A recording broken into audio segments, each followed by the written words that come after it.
funny looks cause I was small. And trying to make it was like running to a brick wall. Given the odds I was up against, bro. It had to be when I lost my eye. Personally, I think majority of the music out there is bullshit. Bushwick Bill, the soul and heart of the Geto Boys. The owner of lightning-quick dance moves and a rap voice sharp as steel that stole the hearts of millions of Americans. But if you go online and type in the name Bushwick Bill, everyone seems to have some crazy story about him that you yourself could never imagine. Declared beyond saving and pushed into the morgue, betrayed and stabbed in the back, and a self-destructive spiral of addiction that permanently took the sight in one eye. Was Bushwick Bill the unluckiest rapper in the history of hip-hop? Or was he the most stubborn survivor Hollywood tried to crush for more than 3 decades? This is not the story of a madman. This is the story of a man who touched the bottom of hell more than once and still refused to disappear. The child born unwelcome. Bushwick Bill. Real name: Richard William Stephen Shaw was born on December 8, 1966 in Kingston, Jamaica, and grew up mainly in Bushwick, Brooklyn, New York. His father was a merchant seaman, while his mother worked as a domestic helper. He was the long-awaited child his parents had hoped for after years of marriage. But the day he was born was also the day their hopes were shattered the most. Their son, Bushwick Bill, was diagnosed by doctors with dwarfism, with an adult height of only about 112 centimeters. That diagnosis crushed his parents because they understood that the road ahead for their son would never be easy. A child born already carrying a sentence written by society. Bushwick Bill dropped out of school when he reached high school. Before that, he had failed nearly every subject in his first year. He was bullied and beaten almost every day for 4 straight years, until around 5th grade when he began to fight back against his tormentors. Few people knew that Bushwick Bill was actually very strong, his small arms hard and solid like steel. Growing up in New York at that time, he witnessed countless horrific scenes firsthand, especially during the crack epidemic, when bodies lay scattered in the streets. That was where childhood ended earlier than it should have. In 6th grade, Bushwick watched the 1970 film The Cross and the Switchblade, about youth gangs converting to Christianity. That film completely changed his life, pushing him to study the Bible more deeply. He began learning and understanding Scripture more and more, eventually leaving New York for Minnesota to attend Redemption Ministry Fellowship, a Bible school, where he graduated at the top of his class. After graduating, Bushwick planned to go to India on a missionary trip, helping build homes, irrigation systems, schools, and clean water systems for local communities. But before leaving, he stopped to visit his sister and brother-in-law in Houston, Texas. And it was there that everything took a different turn. The moment he arrived in Houston, he was instantly drawn in, especially by the car culture and the booming bass, blasting from massive speaker systems. Bushwick decided to stay. One day, bored from being cooped up in the house, he went for a walk and spotted a club called the Rhinestone Wrangler. There, he met DJ Reddy Red. The two quickly became so close that Reddy Red moved in with Bushwick and his sister. They were the ones who introduced Bushwick to Jay Prince, telling him that he should sign Bushwick Bill. And from that moment on, Bushwick Bill's musical journey officially began in a way even he never expected. A dream career and the hidden sides never revealed. At first, Jay Prince allowed Bushwick Bill to join the Geto Boys only as a hype man and dancer. He stood on stage alongside Jukebox Prince Johnny C and DJ Reddy Red, mainly to energize the crowd. No one thought he would hold a mic long term. On February 17, 1988, the group released their debut album, Making Trouble. But almost immediately after Jukebox and Prince Johnny C left the group, that was the moment everything began to change. Jay Prince brought Willie D and Scarface into the new lineup. Willie D was already signed as a solo artist at the time, and the original plan was very clear: he would only help Geto Boys finish an album as a favor, then return to his own path. But first, they had to complete the next Geto Boys album. On March 12, 1989, Grip It On That Other Level was released and sold more than 500,000 copies independently, an unimaginable number at the time. What many people overlooked was that this was the album where Bushwick Bill truly began to rap, no longer just dancing and shouting. The track Size Ain't Shit, written specifically for him by Willie D, felt like a quiet declaration. This short man was not small-voiced. From that moment on, people began to realize that Bushwick was not just a novelty act, but a rapper with a distinct personality and perspective. By 2002, the Source magazine revisited albums that had been overlooked at release. And Grip It on that other level was awarded 5 mics. Looking back, people began to see that Bushwick Bill had been there from the start, quietly laying the groundwork for what would later be called Southern rap and horrorcore. In 1990, Rick Rubin appeared and signed the group to Def American Records. From there, Bushwick Bill's career began to soar in ways no one expected. He was not just present, but became an essential part of the group's identity. By 1991, just before his life took a permanent turn, Geto Boys completed the album We Can't Be Stopped. The song Mind Playing Tricks on Me climbed to number 23 on the Billboard Hot 100, capturing paranoia, addiction, and internal battles. It is widely regarded as one of the greatest hip-hop tracks of all time. The album later went platinum, marking the peak of Bushwick Bill's career just before personal tragedy struck. The greatest tragedy. The shot that blinded one eye. On June 19, 1991, Bushwick Bill's life veered in a direction no one could have imagined. During a serious incident at his home, he suffered severe trauma to his right eye. Later, Bushwick Bill would recount the event in 2 different ways. In the first version, he said that he was 25 years old, his girlfriend was 27, and they were raising a 2-year-old child. Coincidentally, on that very day, DJ Ready Red left the group over financial disputes, and about 6 hours later, the incident with Bushwick occurred. That day, Bushwick Bill had been partying non-stop.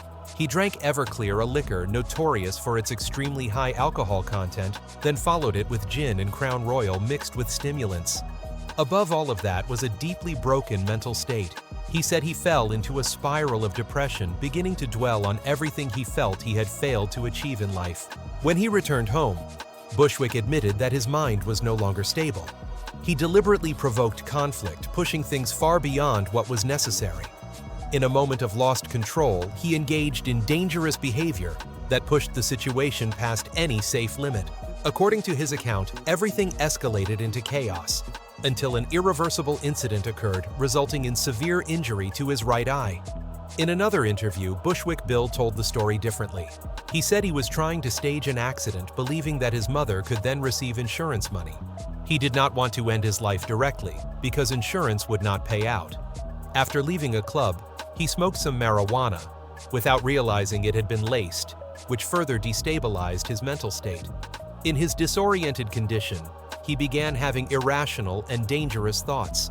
Bushwick said that when he regained consciousness after the incident, he was completely confused, unable to distinguish reality from illusion.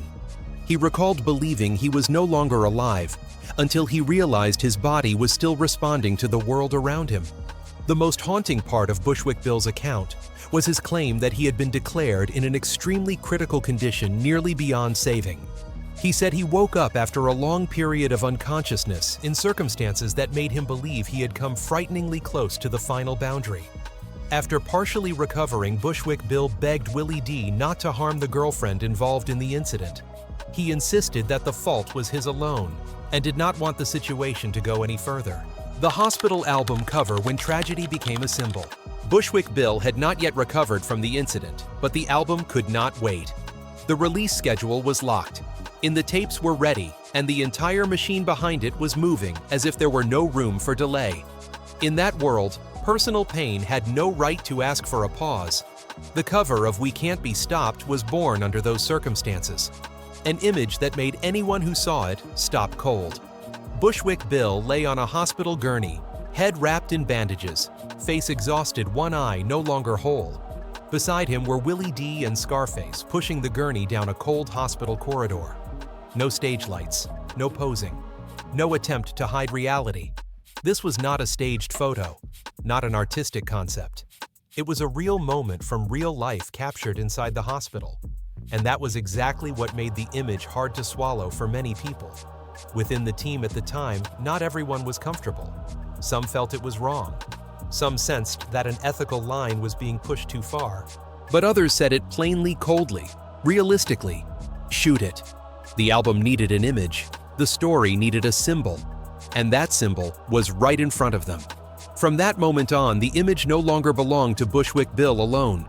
It became a visual emblem for an entire era of Southern hip-hop. A wordless declaration: we do not fall even if the price is our own bodies. From this perspective, the album cover was an act of defiance, a way for Geto Boys to confront censorship, the media, and those who wanted them gone. No explanations, no permission, just showing the world the rawest truth. But from another angle, the story looks completely different. This was also the moment when personal pain was turned into a tool. A private experience not yet healed became a product placed on store shelves. Bushwick Bill later admitted that he had not been clearly informed. He was under the influence of medication, preparing for surgery, unable to eat or drink, and only learned that the photo was the album cover after everything was already done. Every time he looked back at it, he said the pain returned, not just because of the memory, but because the bullet was still lodged in his head, reminding him that this was not a symbolic image, but a very real moment of injury. And so the unavoidable question emerges: is this art as resistance, or the moment hip-hop's Hollywood side revealed its true face? A place where release schedules matter more than recovery. A place where a man who has not yet stood back up must become the symbol of an entire movement. Maybe both are true. And maybe that contradiction is exactly why this album cover still haunts people to this day. Geto Boys and the war on censorship. They were not hated for lying. They were feared for telling too much truth. When Geto Boys began reaching a national audience, the system's first reaction was not to listen, but to reject. Major record labels looked at their work and shook their heads. The reason was simple: dangerous lyrics. Too violent, too dark, too direct, not suitable for mass release. The irony was that at the very same time, movie theaters were packed with bloody horror films. Stories of murder pursuit and panic were selling tickets every night. Television aired news filled with crime imagery. But when those same realities were told through drum patterns and rap lyrics in the voices of people who actually lived them, they were immediately labeled dangerous. Geto Boys did not invent violence. They simply refused to cover it up. Bushwick Bill once said his rap was like an Alfred Hitchcock film, not because he wanted to scare the audience, but because he wanted to place them inside the fear so they could not stand safely outside it. Hitchcock does not show you blood at random. He builds tension because you understand what is about to happen. Bushwick Bill did the same. His verses were not meant for cheap shock. They forced listeners to confront the dark corners society prefers to ignore. The problem was that Geto Boys hip-hop came without apologies. There was no moral wrap-up, no reminder that this is just entertainment. They did not package violence in a digestible shell. There was no pre-drawn light at the end of the tunnel, only raw reality where paranoia, addiction, and fear exist like air. For many people, that was harder to accept than blood on a movie screen, because film allows the audience to keep a safe distance. Geto Boys rap does not. It sits right beside your ear. It speaks in the voice of someone who lived in those alleys. And Bushwick Bill, with his small frame but ferocious energy, became the unofficial spokesperson for the part of society no one wanted to look at directly. Censorship, therefore, was not just about content, it was about the right to tell a story. When labels refused, when distributors pulled back, the message was clear. You can talk about violence as long as you do it in a way we accept. Geto Boys refused to compromise. And Bushwick Bill never knew how to lower his voice. What is striking is that the more they were pushed to the margins, the further their music spread. Albums deemed unreleasable were passed hand to hand, listened to in secret, mentioned in controversy. Censorship unintentionally turned Geto Boys into a symbol of resistance. Not because they wanted to fight the system, but because the system did not know where to place them. Looking back, the question is no longer whether Geto Boys were too violent. The question is why the same content is called art in film, but a threat in rap. Maybe the issue was never the level of violence, but who was telling the story and from what position. Bushwick Bill understood this clearly. He did not speak from above explaining things. He spoke from inside fear itself. And that was what made people uncomfortable.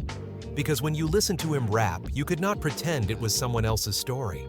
So the war on censorship was never just about music. It was a battle over how much truth society is willing to face. When society allows you to watch blood on a screen, but not hear blood in rap lyrics, what it fears may not be violence, but the truth with nowhere left to hide. Addiction, psychology, and terrifying testimonies.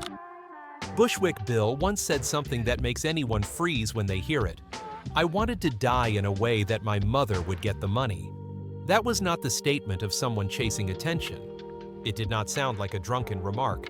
It was the sentence of someone who had thought long, deeply, and dangerously wrong. And to understand how Bushwick Bill could say that you have to look directly at the years he lived with addiction and a mind that never rested. Bushwick Bill did not have a romanticized addiction. There was no image of an artist using substances to find inspiration. For him, hard liquor and drugs were a way to turn down the noise in his head. Everclear Gin Crown Royal marijuana and substances. He was not even sure what they were. Once he said he smoked something without knowing it had been laced with PCP. No control, no preparation, just a small body absorbing too much at once. The terrifying part was not the substances themselves. It was the self-destructive thinking that came with them. Bushwick Bill said that during heavy intoxication, he began thinking about everything he did not have. Not enough money, not enough security for his family, not normal enough compared to others. Those thoughts did not explode all at once. They arrived slowly, steadily clinging to him like a whisper that never went silent. In that state, death was no longer seen as an ending, but as a calculation. Bushwick Bill knew life insurance does not pay out for suicide. That detail alone shows how distorted his thinking had become. He was not looking for survival. He was looking for a way to leave that made sense in his own mind, so his mother would have money, so his disappearance would not be meaningless. A cold logic, but one often seen in people with severe depression. Later, Bushwick Bill told stories that left listeners unsure how much to believe. At times, he said he had died and come back. At other moments, he described experiences where he believed he had crossed the final line. These images sounded like they came from a psychological horror film, and the natural reaction for many people was doubt, exaggeration, embellishment, storytelling for effect. But one thing needs to be very clear: these are Bushwick Bill's own accounts, not medical conclusions. No records have been presented to confirm or deny those details, and perhaps trying to verify them in a scientific sense is no longer the point. Because what matters more is this: how dangerous a mental state someone must have lived in to tell their story this way. Memory after trauma, after addiction, after repeated brushes with death does not function like ordinary memory. It becomes warped. It blends sensation fear and fragments of reality torn apart. Bushwick Bill did not tell these stories to prove he was special. He told them because it was the only way he knew how to describe what had happened inside his head. And sometimes that description sounds more frightening than objective reality itself. One thing runs through all his testimonies: he never claimed to be strong. There is no inspirational story of overcoming adversity, no neat ending. Only the admission that there were moments when he no longer wanted to exist, but still wanted to leave something behind for others. That is Bushwick Bill's greatest paradox. A man labeled crazy, wild, off the chain, yet someone who thought deeply about the consequences of his own disappearance. A man associated with horror imagery, but who lived in quiet, prolonged fear. And when you hear him tell stories that sound like horror movies, maybe the right question is not whether he is exaggerating or not, but rather what he is trying to say that no one his entire life truly wanted to hear. Maybe it is not a story about death. Maybe it is the story of a person who lived too long without being properly seen, until even the way he told his own life became distorted. And that is what makes this section uncomfortable, but necessary, because it forces the listener to face a truth that is not easy to consume. Addiction and mental disorders do not always appear in recognizable forms. Sometimes they speak through strange stories, incomplete memories, and sentences that make others turn away. The final question remains hanging and unresolved. When someone tells their life like a horror film, should we ask, are they exaggerating for shock? Or are they trying to express pain in the only way they still can? Deportation when a legend belongs nowhere. There is a moment that many fans never knew about, or even want to believe was real. Bushwick Bill. a man who helped shape Southern hip-hop, who once stood on some of the biggest stages at one point, faced the risk of being forced to leave the United States. In 2010, Bushwick Bill was arrested in a case involving controlled substances. For many other artists, that might have been just another legal problem in a long stretch of chaos. But for Bushwick Bill, the consequences were far more serious. Because on paper, he was not a United States citizen. Born in Jamaica and raised in New York, then tying his entire career to Houston, Bushwick Bill existed in the public mind as a deeply American figure. His music told American street stories. His rap voice reflected the fear, confusion, and violence of American society. But legally, he was still someone who could be removed. His prior record made the threat of deportation real. No longer rumor, no longer speculation. It was a possibility written clearly in official files. A hip-hop legend, someone who helped put Southern rap on the national map, was suddenly treated as an administrative issue to be processed.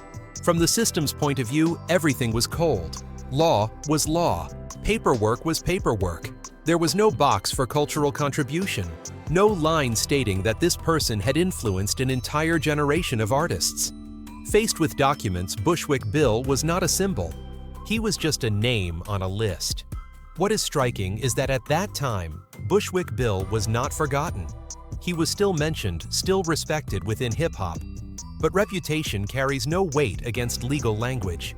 Everything he built through music, through the memories of listeners, was not enough to guarantee that he could stay in the place he had called home for decades. In the end, Bushwick Bill avoided deportation. The case was resolved, and he remained in the United States. But the very existence of that risk exposed an uncomfortable truth: that even those called legends do not truly belong anywhere. They are celebrated on stage, but in real life they can still be erased by a single administrative decision. This story is not only about Bushwick Bill. It reflects how systems see people through files, not through memory or cultural impact. Someone can help shape the musical identity of an entire region and still not qualify as being in the right place. And so the final question becomes unavoidable. If a legend can still be erased by just a few pages of legal paperwork, then who does fame really protect beyond the memories of those who still remember? The legacy Bushwick Bill left behind. There is a bitter paradox tied to people who live their entire lives under the public eye. They are often declared dead before they actually pass. Bushwick Bill was no exception. In the final years of his life, rumors began circulating online that he had already died. No announcement, no confirmation, just words spreading faster than any truth. For many people, it was just another name caught in the cycle of false news. But for Bushwick Bill's family, it was a cruel moment, because he was still alive, still breathing, still fighting an illness that not everyone understood. His son was forced to speak out and correct the rumors, not to seek attention, but to remind people that Bushwick Bill was still here, still a living, breathing human being, not a story told after it was over. That moment said a great deal about how the public consumes tragedy. When an artist has long been stared at, even their life can be treated like a rumor. Then the truth finally arrived in a far quieter way than anything the internet had spun. Bushwick Bill was diagnosed with pancreatic cancer, a silent disease hard to detect, and one that rarely allows much time to prepare. When this information became public, there was no sensationalism, no dramatic announcement, just raw reality. His body was running out of strength. Bushwick Bill faced death very differently from what many imagined. He did not deny it, nor did he turn it into a performance. He once said he was not overly afraid, because in his mind, he had already stood close to that edge many times before. Past experiences, near-death moments made death no longer feel distant. It became something already considered, already weighed, and now simply arriving at its moment. In the end, Bushwick Bill passed away from pancreatic cancer. Not from violence, not from chaos, not from the images the public often associated with him. His passing was quiet, but its echo was not. Because only after everything ended did people begin to piece together his entire life, as if trying to compress someone deeply complex into a summary far too small. A child stared at from a very young age. An artist censored for saying what others did not want to hear. A person who survived events many could not imagine. a symbol exploited even before he had fully recovered, and finally a name, rumored dead while still alive. Bushwick Bill was not a pure victim, but he was also not the villain many once described. He was the product of a system that both celebrated and drained him, an entertainment world willing to put him on stage, but rarely asking what he was carrying inside. What stands out is that when Bushwick Bill truly passed, there was not much controversy left. No accusations, no sensational stories, only memory. And within those memories, people began to recall what had once been overlooked. The verses about paranoia, the words about fear, the moments when he admitted he was not okay. All of it had been there for a long time, but was rarely taken seriously. Perhaps because Bushwick Bill was too closely associated with the role of the shock figure. When someone is framed that way, everything they say is easily dismissed as exaggeration, every behavior reduced to personality. And by the time the truth becomes undeniable, it is already too late to ask the right questions.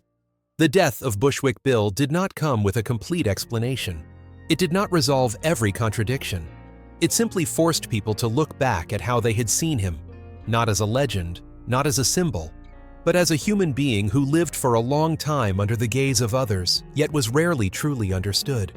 Bushwick Bill's life reveals an uncomfortable truth. Talent can put you under the lights, but it does not protect you from loneliness, pain, or the battles inside your own mind. He was known by the world, but much of his pain was dismissed as just his personality, just a story, until everything went too far. Perhaps the greatest lesson is not found in the tragedy itself, but in how we look at others. We listen to music, watch images, consume stories, but rarely stop to ask, what is that person carrying behind the spotlight? Bushwick Bill does not need pity. He only needed to be seen as a whole human being, not a symbol cut into pieces to fit the public imagination. And what about you? What do you think about the life of Bushwick Bill? Was he a misunderstood genius, or a victim of a system that was too cold? Leave your comment below. Today's content may reference public figures, businesses, or social events. However, all mentions are intended for exploratory purposes only and are not meant as accusations or judgments. Stories like this, they leave a mark. If you want to keep digging into the truth and honor the legends, make sure you hit that subscribe button. You are now locked in with the Black Vault. What's your take on this? Let me know in the comments.